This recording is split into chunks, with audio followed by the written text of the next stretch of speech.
In 1934, a widow named Verna Holcomb in Greene County, Arkansas, fed 7 children through the worst winter of the Depression on $12 and a half-acre garden. She canned 340 jars of food with her own hands that summer. She rendered her own lard. She traded eggs for flour and never once stepped inside a government office. When she died in 1981, her daughter found the same jars on the same shelves in the same root cellar, still in use after 47 years. 3 of the things Verna did to keep those children alive are now regulated, restricted, or outright illegal in most states. She never knew it. They did not take it all at once. The Depression ended. The war came. A generation that had survived on its own hands was slowly told it could not be trusted to do so anymore. One health code at a time, one license at a time. The skills that kept families alive between 1929 and 1939 became, over the next 50 years, things you needed permission to perform. We did not lose them because they stopped working. We lost them because a regulatory state decided self-reliance was a hazard, and we let it happen because most of us had already forgotten how.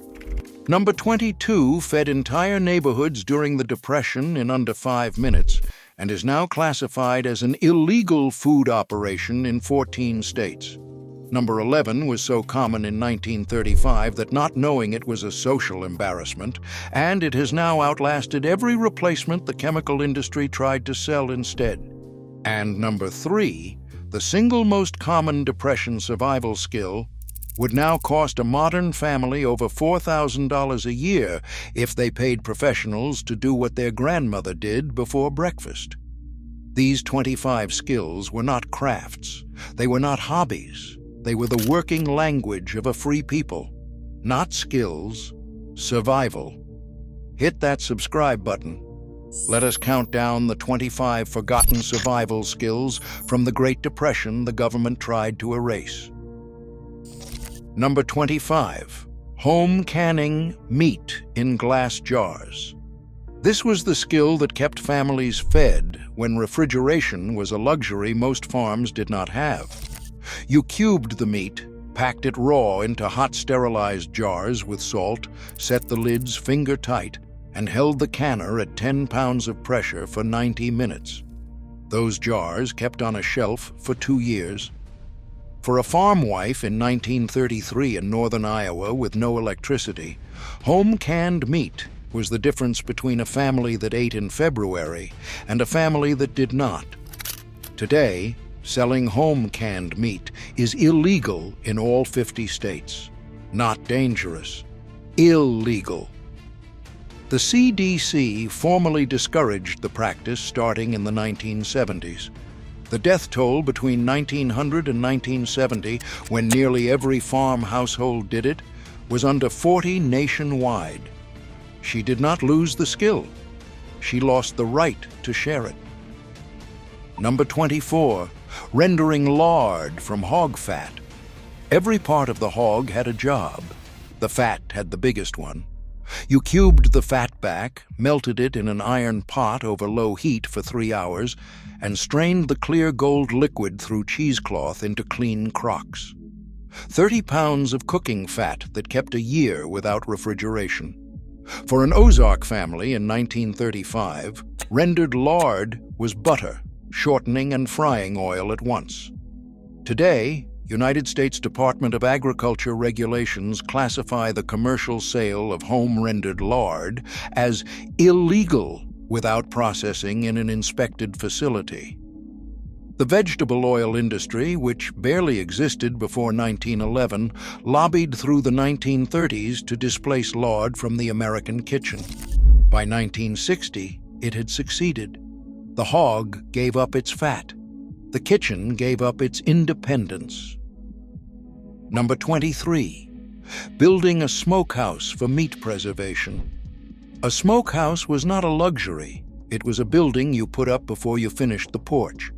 You framed 6 feet square, hung iron hooks from the ceiling beams and fed a small fire of green hickory while cold smoke drifted through the hung meat for 12 days. The meat came out cured and shelf-stable for a year. For a Tennessee farmer in 1932, the smokehouse meant ham and bacon from November through October. Today, commercial smokehouse meat requires USDA inspection running into tens of thousands of dollars. The Federal Meat Inspection Act of 1906 was expanded in 1967. Within a decade, the country smokehouse, as a commercial operation, was extinct. Not extinct because of safety. Extinct because of scale. Number 22, operating a neighborhood barter network. The Depression ran on trade, not money. The money had largely disappeared. You knew who had eggs, who could fix a harness, who could pull a tooth. A dozen eggs for a pound of butter, an afternoon of fence repair for a sack of flour. Barter was not informal. It was the economy. For a community in 1934 in rural Mississippi, barter kept families alive when the banks had closed. Today, the IRS classifies all barter as taxable income at fair market value, a position formalized in 1982. In 1933, there were over 150 active barter networks operating openly. By 1990, there were fewer than a dozen. He fixed her roof. She fed his children. The IRS counted it as 2 taxable events. Number 21st, foraging wild plants for food. The woods were a grocery store for anyone who knew how to read them. You learned dandelion greens, lamb's quarters, purslane, wild onion, morels, pawpaws, blackberries, and hickory nuts. You carried a basket and a pocket knife. 40 wild plants kept a family fed through gaps in the garden harvest. For a Kentucky family in 1933 with a failed corn crop, foraging was not supplemental. It was primary. Today, foraging on federal land requires permits in most national forests and is banned in national parks. The Lacey Act criminalizes interstate transport of foraged plants taken in violation of state law. A morel picked legally in one county becomes contraband across a county line. She did not steal from the forest. The forest had always fed her people. Number 20. Mending clothes until they could not be mended. A shirt was not a garment. It was an investment in 5 years of work. You darned socks over a wooden egg, weaving across the hole until the patch was stronger than the original wool. You turned shirt collars. You patched knees with fabric from older garments. When a dress finally died, you cut it into quilt squares. For a mother in 1934 in West Virginia, with 4 children and no money, extending a coat through 3 winters was the difference between a clothed family and a humiliated one. Home economics was removed from most public school curricula between 1980 and 2000. The average American discarded 37 pounds of clothing in 1990 and over 80 pounds in 2020. She did not love the shirt. She respected the work it had taken to make it. Number 19. Making soap from wood ash and animal fat. Soap was not a purchase. It was a fall chore. You poured water through a barrel of hardwood ash to collect lye, tested it with a fresh egg, combined it with rendered fat in an iron pot, and poured it into wooden molds to cure for 6 weeks. 30 pounds of hard soap for the year. For an Appalachian family in 1936, this fall ritual was as routine as canning. Today, selling homemade soap requires Food and Drug Administration registration if any cosmetic claim is made. The modernization of cosmetics. Regulation Act of 2022 extended federal oversight further into small batch soap production. You can still make soap. You cannot easily sell it. It is not a craft anymore, it is a regulated cosmetic. Number 18. Keeping backyard chickens for eggs and meat. A flock of 12 hens fed a family of 6 through every depression winter that mattered. You built a coop from scrap lumber, let the birds range during the day, locked them in at night, and culled the older hens for stew when they stopped laying. The flock renewed itself from a broody hen. For a Detroit family in 1933, with the breadwinner laid off, 12 hens meant 6 dozen eggs a week. Today, backyard chickens are restricted or banned in thousands of American municipalities. In 1935, an estimated 60% of American households kept chickens. By 1980, the figure was below 5%. The chickens did not become more dangerous. The neighborhoods were rezoned around their absence. She fed the birds. The birds fed the children. Here is something worth sitting with. The Great Depression was not survived by the rich. It was not survived by the cities. It was survived overwhelmingly by rural Americans who already knew how to grow, preserve, mend, and build. The cities went hungry first and worst because city dwellers had already lost most of these skills by 1929. The Depression did not teach Americans self-reliance. It revealed who still had it. The federal programs that followed were necessary. They also began the long, quiet process of replacing the household economy with the institutional one. Soup kitchens replaced soup pots. Government commodities replaced root cellars. By the time the war ended, the household that had carried America through 10 years of collapse was no longer the model. The model was the wage earner, the supermarket, the inspected, packaged, and approved. Number 17. Trapping small game for the table. A boy with a snare knew how to bring home dinner. You set wire snares along game trails, rabbits, squirrels, opossums. You checked the lines at dawn and dusk. 20 snares fed a family 3 meals a week. The hides went to a fur buyer for cash. For a Missouri boy in 1934 working a trap line before school, the catch was both food and income. Today, fur trapping is regulated in all 50 states, requires licenses, and prohibits sale without dealer permits. In 1935, there were over 2 million trappers in the United States. By 2020, there were fewer than 175,000 licensed trappers, and the unlicensed had been criminalized. The rabbit still runs the same trail. The boy who waited for it is gone. Number 16. Distilling and storing clean water long-term. Clean water was not assumed. It was made. You boiled water for 10 minutes, cooled it, and stored it in glass jugs sealed with cork. For larger amounts, you built a simple still from copper tubing. A household kept 30 to 50 gallons stored at all times. For a Plains family in 1934 during the Dust Bowl, stored water was the difference between staying and abandoning the homestead. Today, water rights in most Western states prohibit private storage of significant quantities without permits. The Safe Drinking Water Act of 1974 established standards that no household distilled water meets on paper, even when it exceeds municipal water in actual purity.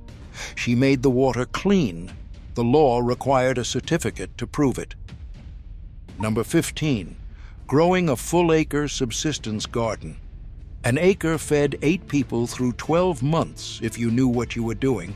You planted potatoes, beans, corn, squash, onions, and greens in rotation. You started seeds in February. You weeded daily.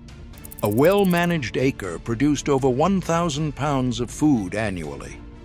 For a North Dakota family in 1935, the subsistence garden was the household. Today, homeowners association covenants prohibit vegetable gardens in front yards in thousands of subdivisions. In 1943, 20 million American households grew victory gardens, producing 40% of the nation's fresh vegetables. By 1980, fewer than 3% grew any significant portion of their own food. The acre still produces. The deed decides what may be planted on it. Here is something the regulators do not advertise.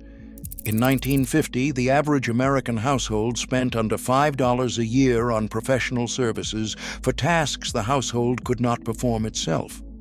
By 2023, that figure exceeded $9,600 annually for child care, elder care, food preparation, home repair, and dozens of other functions that once happened inside the home for free.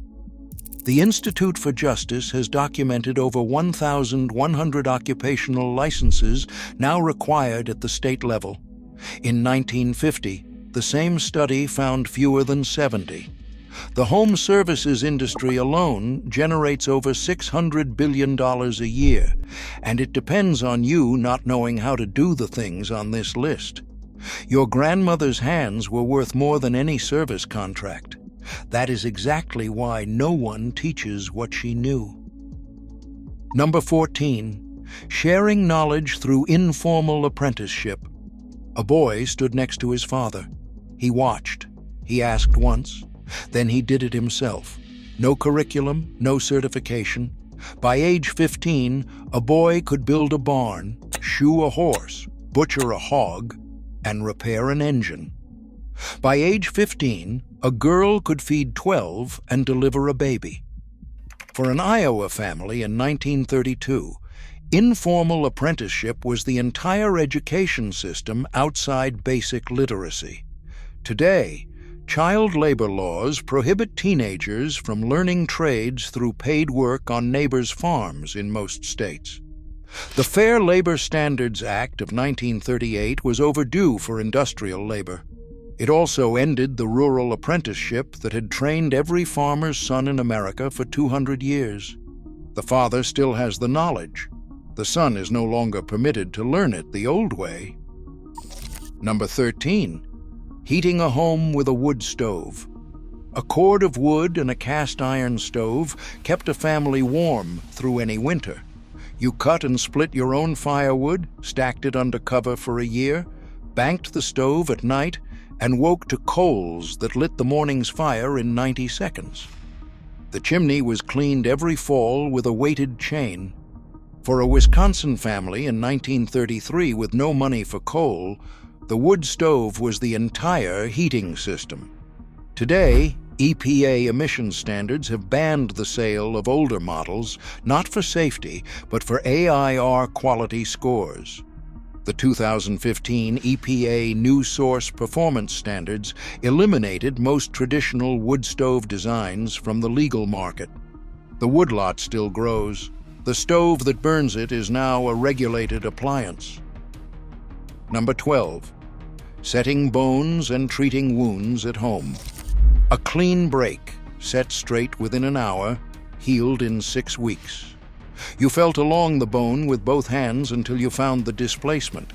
You pulled steady traction. You splinted the limb with 2 flat boards bound tight with strips of bedsheet. Most simple fractures healed clean without ever seeing a doctor. For an Ozark family in 1934 with the nearest hospital 60 miles away, setting a bone was not heroic. It was ordinary. Today, the same act outside a licensed facility is the practice of medicine without a license in all 50 states. The American Medical Association spent the early 20th century eliminating lay practitioners through state-by-state licensing campaigns. By 1940, traditional bone setters had been criminalized. The bone still wants to be straight. The law decides which hands may help it. Number 11. Preserving eggs in water glass solution. A crock of water glass held 2 years' worth of eggs through any winter.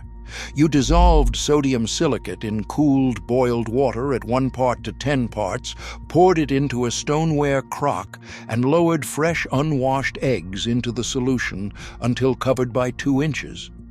The eggs kept up to 2 years, indistinguishable in cooking from fresh. For a Michigan family in 1933 whose hens stopped laying in December, the water-glass crock meant eggs every day through March. Today, the technique is not illegal. It has simply been allowed to disappear, not banned, buried. The USDA published instructions for water glass preservation in its home extension bulletins through 1958. After that date, the bulletins were quietly retired. The egg still keeps. The bulletin that taught 1 million women is gone. Number 10. Drying fruit and vegetables on the roof. The sun did the work for free. You sliced apples into rings, peaches into halves, tomatoes into quarters. You laid them on wooden screens covered with cheesecloth. You set the screens on the south-facing roof, and you brought them in at night. In 4 to 7 days, the food was dry and shelf-stable for a year. For a California farm family in 1934, sun-dried produce doubled the household's winter food supply at 0 cost. Today, commercial sun-dried foods must be processed in inspected facilities. The sun has not weakened. The shingles still warm.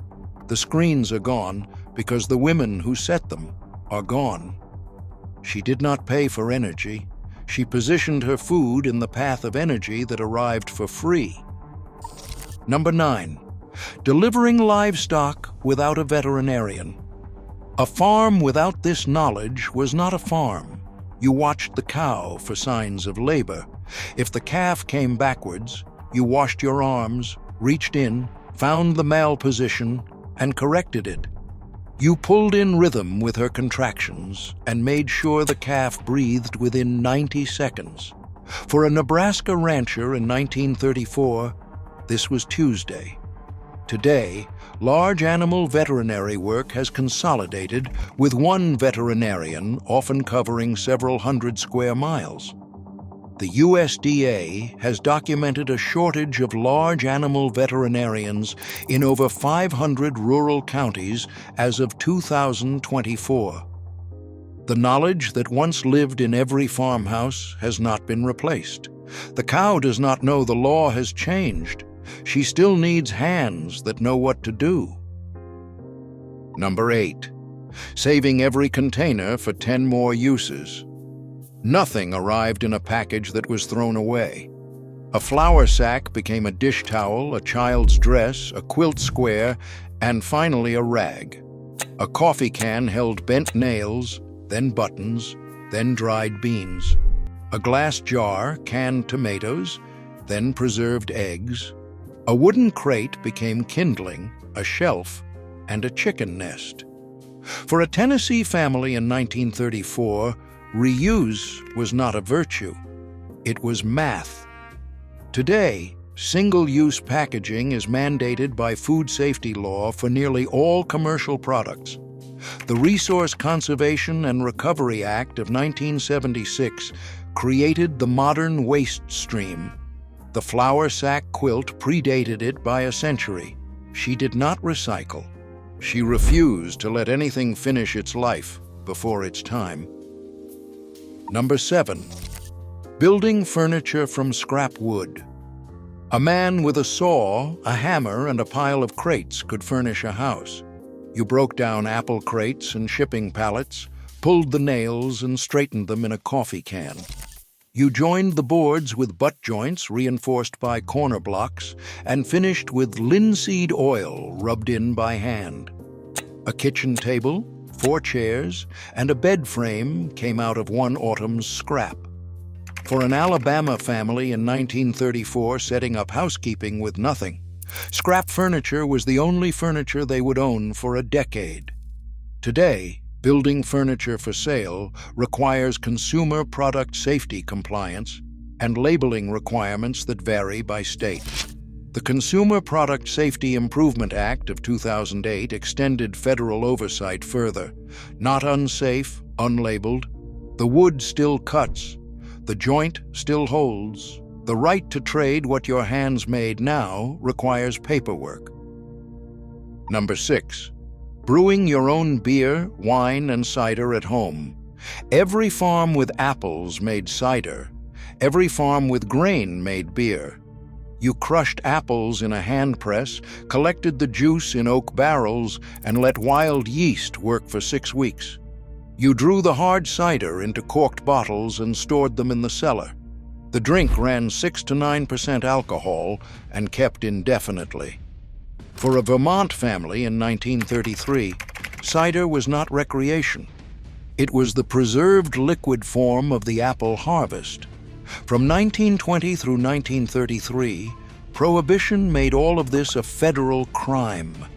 Home distillation of spirits remains a felony today, regardless of quantity. The 18th Amendment criminalized home production for 13 years and permanently changed the relationship between American households and the drinks they once made. The apples still fall. The law decides what the liquid becomes. Number 5. Reading the weather without a forecast. A farmer in 1934 knew tomorrow's weather better than most apps know it today. You watched the sky at sunrise and sunset.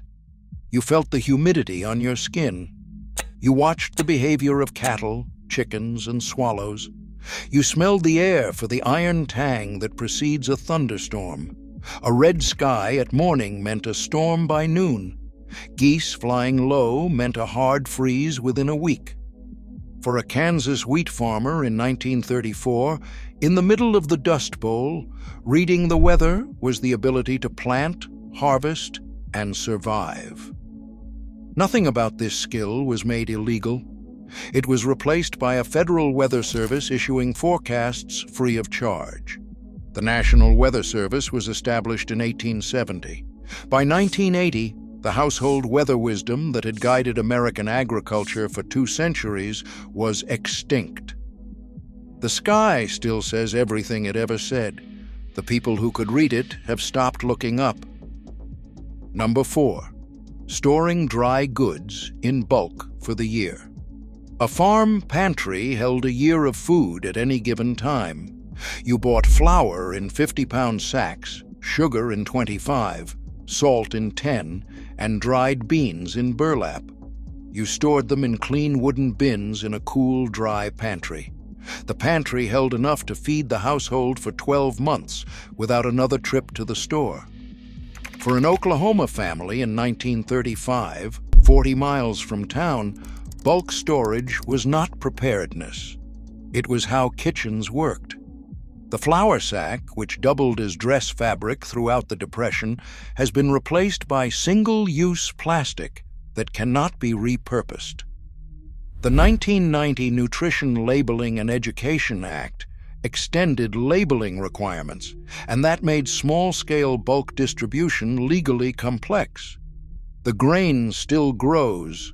The household that once stored a year now stores a week. Number 3.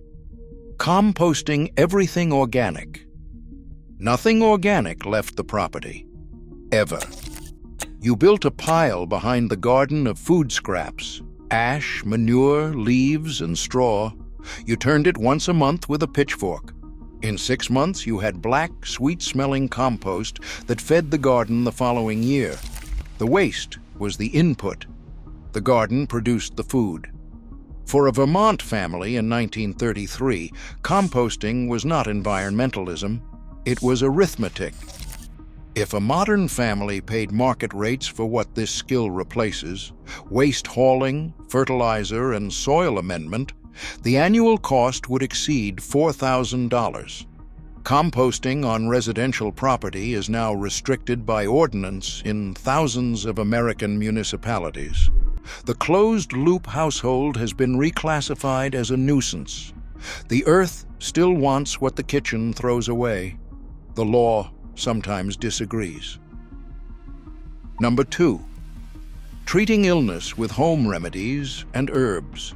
A jar of honey, a tin of mustard, and a packet of dried herbs were the medicine cabinet. You broke a fever with willow bark tea, the same compound that modern aspirin would later isolate. You drew infection with a bread and milk poultice. You eased a chest cold with a mustard plaster wrapped in flannel. You knew which plants on the back 40 stopped bleeding and which brought down a swelling. For an Appalachian family in 1935 with no doctor within 40 miles, the home remedy was the only remedy. Today, recommending herbal treatments for payment is unlicensed practice of medicine in all 50 states. The Dietary Supplement Health and Education Act of 1994 restricts what may even be said about an herb's effects on health. She did not lose the knowledge. She lost the standing to name what she knew. Number 1, knowing how to do without. That is the skill. That is the entire list. When you could not afford the thing, you went without the thing. When you could not buy the food, you ate what you had.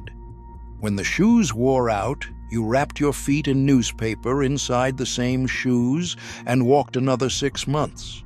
When the medicine was beyond reach, you took the herb.